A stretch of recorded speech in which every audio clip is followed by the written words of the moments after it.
if I'm going to be traveling less and less frequently and for shorter periods of time, how do I make each journey more fulfilling? So that was like the problem that I wanted to answer.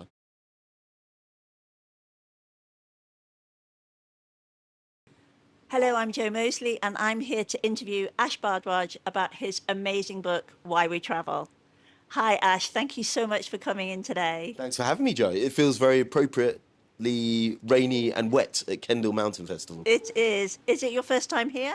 It's my first time being up here when the actual festival's on. I did come and do a bit of Kendal Mountain Festival during COVID, so I didn't get to see anybody that year. But I was hosting a couple of bits then. And I have been up to the Lake District a few times, and it's lovely to be here when the festival's on. Really good vibe. Yeah, and you did a workshop yesterday. I did. I did a workshop on how to become a travel journalist. So the principles of travel journalism, how to do pitching, basically just trying to put myself out of a job, Joe. Oh, I'm sure you kept a few secrets back. So I have been reading and listening to you on Audible with Why We Travel, and it's a wonderful book. What I love about it is the mixture of memoir, stories, and the science behind some of the concepts. Can you tell me a little bit about why you even decided to write the book? In terms of the structure of the book and what you're saying there, I just kind of wrote a book that I would want to read. Yeah. And I've always quite liked books that have a little bit of history, a bit of science, a bit of context to help you explain, well, to help explain and understand what's going on today. And I really also enjoy travel and adventure books, but I tend to find that sometimes they can be a bit indulgent and you don't really know how to apply that to your own life. So those were the two thoughts that I had about combining that. And I guess the seed idea for it was at the end of COVID. I mean, obviously, travel journalism isn't a great career to have during COVID. So when COVID finished and travel started to become possible again, my mum was going through hospice care, and then my daughter was born. So all of the things that are going to limit your travel happened pretty much back to back. So I realised if I'm going to be travelling less and less frequently and for shorter periods of time, how do I make each journey more fulfilling? So that was like the problem that I wanted to answer. And then I realised this was the sort of question my mates asked me a lot because I'm a travel journalist. Like, where should I go on holiday? How do I make my travel more fulfilling? So I was already doing that. And basically it was just spending a year going fully into it in terms of research and interview, doing the background stuff, and then trying to coalesce it into a book so that other people can gain something from it. Yeah, beautiful. I love it. I love it so much. Now, your mum, you spoke about your mum, and that's a lovely smile when you talk about your mum. She had a really influential part in you even getting into the outdoors and adventure, didn't she? Yeah, I was raised by my mum. Yeah. My mum and dad separated when I was like 11 or 12. But my mum was amazing. She was English, my dad was Indian. And when we were young, we were living in social housing, but we lived in social housing in Windsor, which is not a bad place to live in social housing, right? Because you've got the Great Park all around. So we used to just go into the Great Park a lot, walk a dog. And then when I was 17, my local school, state school, but it's a state school that played rugby. And they had a subsidised rugby tour to go to Australia, New Zealand and the Cook Islands. And Mum had been to New Zealand in the 70s to go and visit family who'd migrated there as £5 Poms. And she said, I'll get a second job. So she was working as a cleaner. She got a second cleaning job. She said, I'll get a job to pay for your ticket if you can get on the team to go on the tour. So at the age of 16, I had to learn how to play rugby, which, if you've ever watched it, self-preservation, which you've started to develop by the time you're 16, has to really go out the window. But I got onto the team, and so I got out to New Zealand, and it changed my life. I realised how much you could gain from travel and how much empathy you could develop in travel, because I was really aware of the difference between New Zealand and Australia in terms of how they treated their indigenous people. And that invoked this curiosity of, I want to go and find out more about this and answer this question. So I went back as a travel journalist when I was older, and I went back to live there. But it was Mum making me that offer, that opportunistic moment, saying, if you do this, I'll do this. And that completely changed my life. Yeah. Yeah, I liked how you said you had to stop doing the things you were doing as a teenager and, going to the gym and all that stuff. I love it. And so you have these different concepts like wonder and healing and serendipity. Which of them, can you just tell us one that, as an example for people to understand how you bring those concepts into each chapter?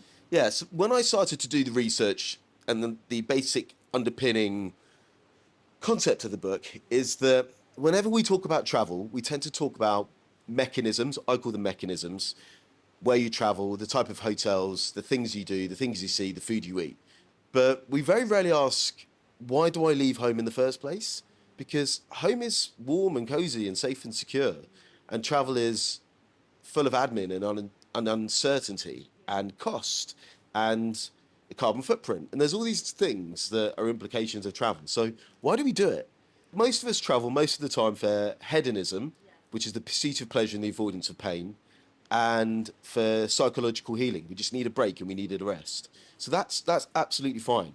There's a bunch of others that I've discovered through research or my own experience, like curiosity, inspiration, mentorship, serendipity, hardship, service, empathy, healing, wonder, eroticism, and hope.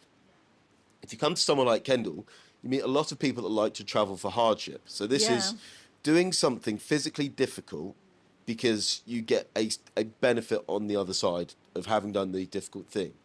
Or if you get good enough at it, you get a benefit whilst doing it, which is getting into a flow state. So that's the benefit of hardship. It also teaches you things you can then carry into your life. And if you do things in a hard way, they feel more rewarding. So that's one of them. That's the kind of one that you find a lot here. Then there's wonder. So wonder is a mental state that you get into when you travel. And it allows you to experience awe. And you'll know the thing of awe. It's like that feeling of smallness when you see something incomprehensible, like looking at the Milky Way from the middle of a desert, or dancing at Glastonbury Festival with 20,000 other people. These quite rare moments where you transcend yourself. So wonder is the mindset that you take into doing that. And nature and amazing landscapes and amazing buildings. There's a bunch of things that I list in the book that can do it. So that's what, if you know that that's what you want to get, then you can plan a trip that fulfills it. But the ones that people sort of don't think about very often, which are sort of surprise people from the book, is serendipity and service. The service is going somewhere to do something for the benefit of other people. So for me, it was as an army reservist. For my wife, it's been working as a doctor abroad. And then the other one is serendipity, which is, you'll recognize serendipity.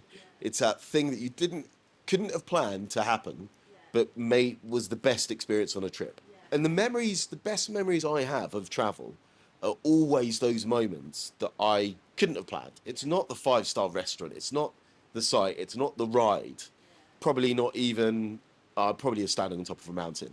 But it's usually those unexpected interactions with a woman in a cafe who told us about a restaurant down the road, or somebody inviting us into their shop and having a cup of tea with them. It's those things that you couldn't plan. And the book has already won 2 awards and more to come. How has the reaction been? Have people been messaging you? What happens when you speak at events? How's the reaction? People saying, "Oh, you've helped me feel better about the way I travel," Wow.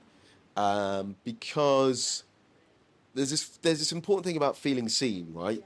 And so much of the travel that we get marketed at us is either you've got to be going on safari, or you've got to be going on adventures and climbing mountains and doing something hard or purposeful, or you've got to lie on a beach and drink cocktails, or you've got to be in luxury. And there's all these other reasons to travel. And I think that's helped people. But the other one is when people say, actually, what I've learned from this has helped me in my life. Because particularly the chapter on eroticism, which is about finding excitement and surprise in your life between a self and other, a guy messaged me to say, actually, we've realized that we just need to do that every day in life, not just when we travel. Final question. The message from Kendall is share the adventure. What is the message that you would give to the people listening and to your audience about sharing the adventure?